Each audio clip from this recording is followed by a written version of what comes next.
Hello hi नमस्कार, क्या हाल चाल है मेरे यार। तो आज हम पढ़ने वाले हैं डाईयूरेटिक्स, राइट। तो डाईयूरेटिक्स क्या होता है? डाईयूरेटिक्स जानने से पहले हमको जानना पड़ेगा कि डाईयूरेसिस क्या होता है। तो डाईयूरेसिस मतलब क्या होता है कि ज़्यादा से ज़्यादा मात्रा में यूरिन का फॉर्मेशन होना, या फिर बोलते हैं excess loss of water in the form of urine. मतलब हमारे बॉडी से एक्सेस लॉस होता है वाटर का, किसके फॉर्म में? यूरिन के फॉर्म में, उसे बोलते हैं डाईयूरेसिस। तो डाईयूरेटिक्स क्या होता है? तो ऐसा एजेंट्स जो कि डाईयूरेसिस को प्रमोट करे, एजेंट्स दैट प्रमोट डाईयूरेसिस, जो डाईयूरेसिस को प्रमोट करता है उसे हम लोग बोलते हैं क्या? डाईयूरेटिक्स, राइट। डाईयूरेटिक का दूसरा नाम होता है नाइट्रीयूरेटिक्स भी। नाइट्रीयूरेटिक्स ऐसा क्यों? क्योंकि जब डाईयूरेसिस होता है तो ना केवल वाटर का लॉस होता है, इसके अलावा सोडियम का भी लॉस होता है। नाइट्री मतलब होता है नाइट्रियम, नाइट्रियम मतलब क्या होता है? सोडियम। तो सोडियम का भी लॉस होता है, इसीलिए हम लोग इसको बोलते हैं नाइट्रीयूरेटिक्स भी। इसके बाद है क्लासिफिकेशन। तो क्लासिफिकेशन किस बेसिस पे करेंगे? On the basis of site of action. किस साइट पे काम करता है, नेफ्रॉन के किस साइट पे एक्ट करता है, उस बेसिस पे हम लोग इसको क्लासिफाई करेंगे। तो नेफ्रॉन के साइट ऑफ एक्शन पे, साइट ऑफ एक्शन।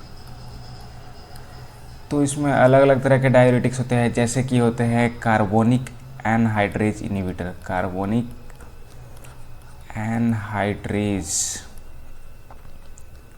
इनहिबिटर्स।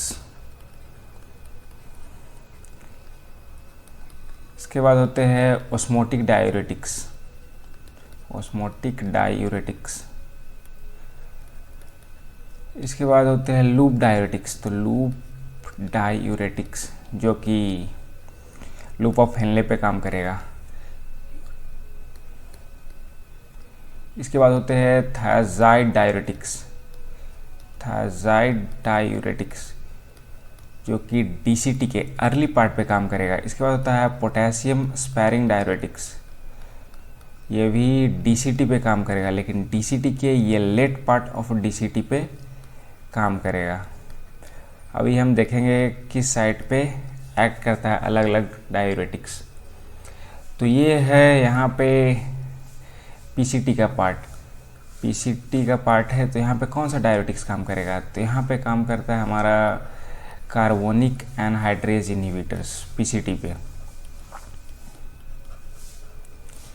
ये दिख रहा है हमारे पास, ये है loop of Henley, loop of Henley. Loop of Henle का ये डिसेंडिंग पार्ट है, डिसेंडिंग पार्ट है। तो descending part of loop of Henley पे काम करता है ऑस्मोटिक डायूरेटिक्स। ऐसे तो ऑस्मोटिक डायूरेटिक्स हर जगह काम करता है पूरे नेफ्रॉन पे, बट इसका मेन पार्ट ऑफ एक्शन जो होता है लूप ऑफ हेनले का डिसेंडिंग पार्ट, ये दिख रहा है यहाँ पे, ये है लूप ऑफ हेनले का ascending part. Loop of Henle का असेंडिंग पार्ट ये है, ठीक है। तो यहाँ पे जो काम करेगा वो उसे बोलते हैं हम लोग लूप डायूरेटिक्स, लूप डायूरेटिक्स। और ये डीसीटी है, डीसीटी के हम दो भाग में बांटेंगे। ये भाग हो गया जो पहले हो गया उसको बोलेंगे अर्ली पार्ट, अर्ली पार्ट इसको बोलेंगे। तो अर्ली पार्ट पे काम करता है थायजाइड डायूरेटिक्स, थायजाइड डायूरेटिक्स। और जो इसके बाद वाला पार्ट है, ये पार्ट है जिसको हम लोग बोलते हैं लेट पार्ट, लेट पार्ट होता है। यहाँ पे काम करता है हमारा potassium sparring diuretics, potassium sparring diuretics यहाँ पे काम करता है, राइट। एक और क्लासिफिकेशन के बारे में देखेंगे। ये क्लासिफिकेशन है किस बेसिस पे? On the basis of efficacy, on the basis of efficacy. कौन सा डायूरेटिक कितना इफेक्टिव है डायूरेसिस करवाने पे, उस बेसिस पे हम लोग बात करेंगे क्लासिफिकेशन का, on the basis of efficacy. तो सबसे जो पहले होता है उसे बोलते हैं हम high efficacy diuretics, high efficacy. जो सबसे ज़्यादा इफ़ेक्टिव है, जो सबसे ज़्यादा पावरफुल डायूरेटिक्स है। इसमें आता है लूप डायूरेटिक्स, जो लूप ऑफ हेनले के असेंडिंग पार्ट पे काम करता है, उसे बोलते हैं हाई इफिकेसी डायूरेटिक्स। दूसरा होता है medium efficacy diuretics. Medium efficacy diuretics, इसमें आता है थायजाइड डायूरेटिक्स, जो होता है मीडियम इफिकेसी डायूरेटिक्स। तीसरा होता है लो इफिकेसी, या फिर हम इसको बोलते हैं वीक डायूरेटिक्स, जो उतना पावरफुल नहीं होता है, ये किसी और डायूरेटिक्स के साथ यूज किया जाता है, इसीलिए इसको बोलते हैं एडजंक्टिव डायूरेटिक्स भी। इसमें जितना भी बचा हुआ डायूरेटिक्स हो गया, जैसे कि पोटेशियम स्पेयरिंग डायूरेटिक्स हो गया, पोटेशियम स्पेयरिंग डायूरेटिक्स, जैसे कि हो गया कार्बोनिक एनहाइड्रेज इनहिबिटर्स हो गया, और एक और जो बच रहा है हमारे पास ओस्मोटिक डायूरेटिक्स। तो ये तीनों डायूरेटिक्स हमारे वीक डायूरेटिक्स में काम में क्लासीफाई होते हैं। तो लूप डायूरेटिक्स में कौन कौन से डायूरेटिक्स आते हैं, इसका एग्जांपल होता है हमारे पास फ्रूसेमाइड, जो सबसे ज़्यादा फेमस है, फ्रूसेमाइड। इसके बाद हो गया टॉर्सेमाइड, राइट। इसके बाद होता है ब्यूमेटानाइड, राइट। तो ये सब लूप डायूरेटिक्स के एग्जांपल है, जो सबसे ज़्यादा मोस्ट कॉमन है। इसके बाद हम लोग पढ़ेंगे लूप डायूरेटिक्स किस मैकेनिज्म से एक्ट करता है, मैकेनिज्म ऑफ एक्शन। ये loop diuretics loop of Henley पे किस तरीक़े से काम करता है। इसके बाद हम लोग देखेंगे इसका थेराप्यूटिक यूज़ के बारे में, इन मेडिसिन, इसको क्लिनिकल मेडिसिन में इसका कहाँ कहाँ पे इस्तेमाल किया जाता है। और लास्ट में हम लोग देखेंगे एडवर्स इफ़ेक्ट, कौन कौन सा अनडिज़ायरेबल इफ़ेक्ट इसके कारण प्रोड्यूस होता है लूप डायूरेटिक्स यूज़ करने से, उसे हम लोग करके एक एक करके देखेंगे। तो पहले साइट ऑफ एक्शन। तो साइट ऑफ एक्शन की बात करें तो loop diuretics loop of Henley के असेंडिंग पार्ट में काम करता है, तो यहाँ पे लूप डायूरेटिक्स एक्ट करेगा। अभी कैसे काम करता है इसे देखते हैं। तो क्या होता है, ये लूप डायूरेटिक्स होता है, इसके इस पार्ट में ये पार्ट होता है, यहाँ पर एक होता है को ट्रांसपोर्टर। इस को ट्रांसपोर्टर का हम लोग नाम देते हैं सोडियम पोटेशियम क्लोराइड को ट्रांसपोर्ट। इसका काम क्या होता है कि जो यूरिन होता है, यूरिन में सोडियम हो गया, पोटेशियम हो गया, क्लोराइड हो गया, इसका ये रीअब्जॉर्प्शन करवाता है, इसमें ब्लड वेसल में या फिर इंटरस्टिशियम में। तो अब इसे हम लोग देखते हैं थोड़ा डिटेल में। तो ये हमारा हो गया ट्यूबुलर सेल, हो गया ट्यूबुलर सेल, राइट। ये है लूप ऑफ हेनले का ल्यूमेन, लूप ऑफ हेनले का ल्यूमेन का पार्ट है, जहाँ पे ऐसे यूरिन फ्लो करता है। ये है इंटरस्टिशियम, राइट। इसको हम लोग बोलेंगे इंटरस्टिशियम,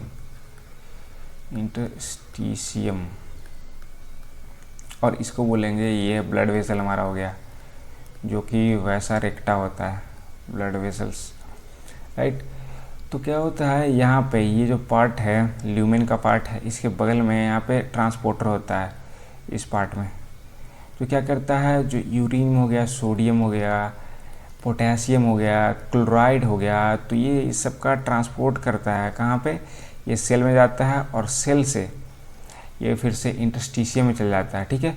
और इंटरस्टिशियम से ये ब्लड वेसल में भी जा सकता है, ताकि ब्लड में जो इलेक्ट्रोलाइट का लेवल है वो मेंटेन हो सके। तो सोडियम अभी यूरिन में है, तो ये हमारा सेल में आ गया, इसके बाद इधर आ सकता है, फिर इंटरस्टिशियम में आ सकता है, इस तरह से पोटेशियम भी आ सकता है, क्लोराइड भी आ सकता है। नॉर्मली इस तरीक़े से ये को ट्रांसपोर्टर काम करता है, ठीक है। सोडियम पोटेशियम को ट्रांसपोर्टर इसको बोलते हैं, सोडियम पोटेशियम क्लोराइड को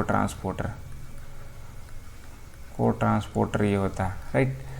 तो ऐसे काम करता है। लेकिन जैसे ही हम लूप डायूरेटिक्स देंगे तो ये प्रोसेस रुक जाएगा, ये को ट्रांसपोर्टर ब्लॉक हो जाएगा पूरी तरीक़ा से। तो ये ब्लॉक हो जाएगा तो सोडियम का, पोटेशियम का, क्लोराइड का यूरिन में ढेर सारा मात्रा में रिलीज होगा, एक्सक्रीशन होगा, ठीक है ना। तो पहले स्टेप से बात करें क्या होता है, पहले क्या होता है, लूप डायूरेटिक्स होता है, वो बाइंड करता है, loop diuretics bind to the lumen के साइड होता है luminal side of membrane. Bind करने के बाद क्या करता है, ये ब्लॉक करता है। ब्लॉक किसको करता है, को ट्रांसपोर्टर को ब्लॉक करता है, ठीक है। उसके बाद उसके कारण क्या होता है, सोडियम हो गया, पोटेशियम हो गया, क्लोराइड हो गया, इसका क्या करता है, एक्सक्रिएशन करवाता है, एक्सक्रिएशन, ठीक है। तो ये 3 स्टेप याद करना है। लूप डायरेटिक्स बाइंड करता है ल्यूमिनल साइड में, उसके बाद ब्लॉक करता है को ट्रांसपोर्टर को, और तीसरा सोडियम, पोटेशियम और क्लोराइड का एक्सक्रिएशन करवाता है, राइट। तो ये फिर से सेमी फिगर है, इधर ल्यूमिनल साइड होता है, ल्यूमिनल साइड से ये सोडियम हो गया, पोटेशियम हो गया, क्लोराइड हो गया, ये हमारे सेल में आता है, सेल से फिर इंटरस्टिशियम में, या फिर अगर यहाँ पे ब्लड वेसल होता है तो ब्लड वेसल में भी इधर से इंटर कर सकता है, राइट। तो इस तरीक़ा से ये काम करता है। इसके अलावा लूप डायरेटिक्स कैल्शियम होता है और मैग्नीशियम होता है, कैल्शियम और मैग्नीशियम, इसका भी एक्सक्रिएशन करवाता है यूरिन में, राइट। तो अभी हम इसके थेराप्यूटिक यूजेस के बारे में पढ़ेंगे, किस तरीक़ा से हम इसको क्लिनिकल मेडिसिन में यूज़ करते हैं। तो सबसे पहले ये जो फिगर दिख रहा है, इसे हम लोग बोलते हैं इडेमा, राइट। तो इसका इडेमा में इस्तेमाल इसको हम लोग करते हैं। इडेमा मतलब क्या होता है, स्वेलिंग। स्वेलिंग होता है हमारे अलग अलग बॉडी पार्ट्स का, जैसे कि लेग्स का हो सकता है, एब्डोमेन का हो सकता है, तो अलग अलग पार्ट का स्वेलिंग होता है। स्वेलिंग क्यों होता है, क्योंकि फ्लूइड होता है, जमा होने लगता है, फ्लूइड बिल्डअप हो जाता है अलग अलग पार्ट्स में, टिश्यू के अलग अलग पार्ट्स में, टिश्यूज़ में बिल्ड हो जाता है, उसके कारण स्वेलिंग होता है। तो उसको ट्रीट करने के लिए हम लोग इस्तेमाल करते हैं लूप डायरेटिक्स। ये इडेमा अलग अलग टाइप का हो सकता है, जैसे कि हो गया रीनल इडेमा हो सकता है, इसके अलावा ये हो सकता है हेपेटिक इडेमा हो सकता है, इसके अलावा ये कार्डियक इडेमा भी हो सकता है, राइट। तो अलग अलग तरह की इडेमा को ट्रीट करने के लिए एक इडेमा होता है नेफ्रोटिक इडेमा, जो कि किडनी से रिलेटेड है, नेफ्रोटिक इडेमा। तो इसमें हम लोग मैंडेटरी इस्तेमाल करते हैं कौन सा डायरेटिक्स, लूप डायरेटिक्स। तो लूप डायरेटिक्स के अलावा और भी डायरेटिक्स होता है, इसके अलावा होता है थायजाइड डायरेटिक्स। तो थायजाइड डायरेटिक्स और लूप डायरेटिक्स में अगर चूज करना हो तो हमेशा हम लोग चूज करेंगे लूप डायरेटिक्स, क्योंकि ये ज़्यादा इफ़ेक्टिव होता है, राइट। ये ज़्यादा इफ़ेक्टिव होता है, इसलिए हम लोग इस्तेमाल करते हैं लूप डायरेटिक्स, राइट। तो नेक्स्ट इस्तेमाल हम लोग इसका करते हैं ट्रीट करने पे हाइपरटेंशन। हाइपरटेंशन क्या होता है, हाई ब्लड प्रेशर। हाइपरटेंशन मतलब क्या है, या फिर बोलते हैं raised blood pressure than normal. उसको ट्रीट करने के लिए हम लोग इस्तेमाल करते हैं लूप डायरेटिक्स। तो ये हाइपरटेंशन अलग अलग कारण से हो सकता है, जैसे कि रीनल फेलियर के कारण हो सकता है हाइपरटेंशन, हार्ट फेलियर के कारण हो सकता है हाइपरटेंशन। इसके अलावा एक कंडीशन होता है, इसको बोलते हैं हम लोग हाइपरटेंसिव इमरजेंसी। हाइपरटेंसिव इमरजेंसी, इसमें क्या होता है, हमारा जो डायस्टोलिक ब्लड प्रेशर होता है वो 120 से ऊपर रेज किया हो जाता है, ठीक है। और साथ ही साथ इसमें ऑर्गन डैमेज होने लगता है। ऑर्गन डैमेज जैसे हो गया हमारा किडनी डैमेज हो सकता है, ब्रेन डैमेज हो सकता है, किडनी हो सकता है, इसका डैमेज होने लगता है। इस कंडीशन को बोलते हैं हाइपरटेंसिव इमरजेंसी। तो इस कंडीशन में इस्तेमाल करते हैं हम लोग लूप डायरेटिक्स। लेकिन नोट करने वाली बात यह है कि लूप डायरेटिक्स का इस्तेमाल प्राइमरी हाइपरटेंशन होता है, या फिर इसको बोलते हैं इसेंशियल हाइपरटेंशन, उसमें हम लोग लूप डायरेटिक्स नहीं देंगे, उसमें हम लोग देंगे thiazide diuretics, right. Thiazide diuretics उसमें हम लोग देते हैं, ग्रेट। इसके बाद एक कंडीशन होता है हाइपर कैल्सीमिया। हाइपर कैल्सीमिया क्या होता है कि अगर मैलिग्नेंसी का कंडीशन है, मैलिग्नेंसी का कंडीशन है जिसमें क्या होता है कि कैंसरस ट्यूमर का डेवलपमेंट होता है। तो कैंसरस ट्यूमर का डेवलपमेंट होता है, इसके कारण हाइपर कैल्सीमिया हो जाता है। तो एक मेडिकल इमरजेंसी इसको कंसीडर किया जाता है, मेडिकल इमरजेंसी, राइट। तो इसको ट्रीट करने के लिए हम लोग लूप डायरेटिक्स का इस्तेमाल करते हैं। तो इसमें क्या होता है, हाइपर कैल्सीमिया में क्या होता है, हमारा वॉल्यूम का डिप्लेशन होता है, सीवियर वॉल्यूम डिप्लेशन। मतलब क्या हुआ, हमारा जो ब्लड वॉल्यूम होता है वो रिड्यूस होने लगता है, डिक्रीज करने लगता है। इसको ट्रीट करने के लिए सबसे पहले वॉल्यूम डिप्लीशन को ट्रीट करने के लिए हम लोग आईवी सलाइन देते हैं, और उसके बाद जब हमारा वॉल्यूम कंजर्व हो जाता है, मेंटेन हो जाता है, तो हम लोग देंगे फ्रूसेमाइड, राइट। उसके बाद हम लोग फ्रूसेमाइड देंगे तो इसके कारण कैल्शियम का एक्सक्रिएशन होगा। कैल्शियम का एक्सक्रिएशन के होने के कारण हाइपर कैल्सीमिया रिड्यूस हो जाएगा, नॉर्मल ब्लड कैल्शियम लेवल हो जाएंगे। तो ये है एक्यूट पल्मोनरी इडेमा, राइट। ये है एक्यूट पल्मोनरी इडेमा, राइट। तो इसमें क्या होता है कि जो फ्लूइड होता है हमारे लंग्स में बिल्डअप हो जाता है, जिसके कारण ऑक्सीजन हो गया, कार्बन डाइऑक्साइड हो गया, इसके एक्सचेंज में ऑब्स्ट्रक्शन आने लगता है। जैसे कि ये हमारा दिख रहा है नॉर्मल अल्वियोले दिख रहा है, जहाँ पे कोई फ्लूइड बिल्डअप नहीं हुआ, तो इसके कारण ऑक्सीजन हो गया, कार्बन डाइऑक्साइड हो गया, इसका ट्रांसपोर्ट प्रॉपर तरीक़ा से यहाँ पे एक्सचेंज होता है। लेकिन जैसे ही पल्मोनरी एडेमा कंडीशन होता है, इसमें ढेर सारा ये फ्लूइड बिल्डअप हो गया है, और इसके कारण जो ऑक्सीजन हो गया, कार्बन डाइऑक्साइड हो गया, इसका ट्रांसपोर्ट प्रॉपर तरीके से नहीं हो पाता है। तो क्या होता है, एक्यूट पल्मोनरी एडेमा में फ्लूइड बिल्डअप हो जाता है लंग्स में, राइट। जिसके कारण क्या होता है, ऑक्सीजन हो गया, कार्बन डाइऑक्साइड हो गया, इसके एक्सचेंज में ऑब्स्ट्रक्शन आने लगता है, राइट। ग्रेट। तो अभी देखें किस तरीक़ा से लूप डायरेटिक्स काम करता है। तो जैसे ही हम लूप डायरेटिक्स देंगे, तो लूप डायरेटिक्स क्या करता है, एक हार्मोन लाइक सब्सटेंस होता है जिसको बोलते हैं प्रोस्टाग्लैंडिन्स, राइट। तो प्रोस्टाग्लैंडिन्स का ये सिक्रेशन करवाता है, या फिर बोले कि ये रिलीज करवाता है। तो प्रोस्टाग्लैंडिन्स क्या करता है, प्रोस्टाग्लैंडिन करता क्या है कि वेन्स को डायलेट कर देता है, जिसके कारण जो वेनस कैपेसिटेंस इंक्रीज कर देता है। वेनस कैपेसिटेंस इंक्रीजेस, मतलब क्या हुआ कि जब वेन्स, ये वेना केवा है या फिर जो भी वेन्स है, ये डायलेट कर जाएगा, तो इसमें जो ब्लड होता है उसको स्टोर करने की एबिलिटी जो होता है, कैपेसिटी होता है, वो बढ़ जाता है। तो ब्लड ज़्यादा वेन में स्टोर रहेगा, जिसके कारण जो लेफ्ट वेंट्रिकल है उसमें ब्लड होगा, वो राइट वेंट्रिकल इसमें ब्लड कम आएगा, जिसके कारण जो पल्मोनरी आर्टरी है वहाँ भी ब्लड कम जाएगा, और पल्मोनरी वेन में भी ब्लड कम जाएगा। तो अगर इधर ब्लड कम आएगा, तो जो भी फ्लूइड जो इकट्ठा है, कहाँ पे, लंग्स में जो फ्लूइड इकट्ठा है, वो पल्मोनरी वेन में इंटर कर जाएगा, और फिर ये लेफ्ट वेंट्रिकल में आ जाएगा। लेफ्ट वेंट्रिकल से ये फाइनली डाययूरेसिस के द्वारा बाहर निकल जाएगा। तो वेनस कैपेसिटेंस इंक्रीज करता है, जिसके कारण जो ब्लड होता है वो पल्मोनरी वेसल जो पल्मोनरी आर्टरी हो गया, पल्मोनरी वेन हो गया, उससे शिफ्ट कर जाता है सिस्टेमिक वेसल में। सिस्टेमिक वेसल मतलब आयोटा में टाइप शिफ्ट कर जाता है, जिसके कारण क्या होता है, लेफ्ट वेंट्रिकल का फीलिंग प्रेशर होता है, लेफ्ट वेंट्रिकल का जो फीलिंग प्रेशर होता है वो रिड्यूस कर जाता है, और ऐसा होने से इडेमा से हम लोग को रिलीफ मिल जाता है, या इडेमा रिड्यूस हो जाता है हमारे लंग में। तो इस तरीक़ा से लूप डायरेटिक्स काम करता है, राइट।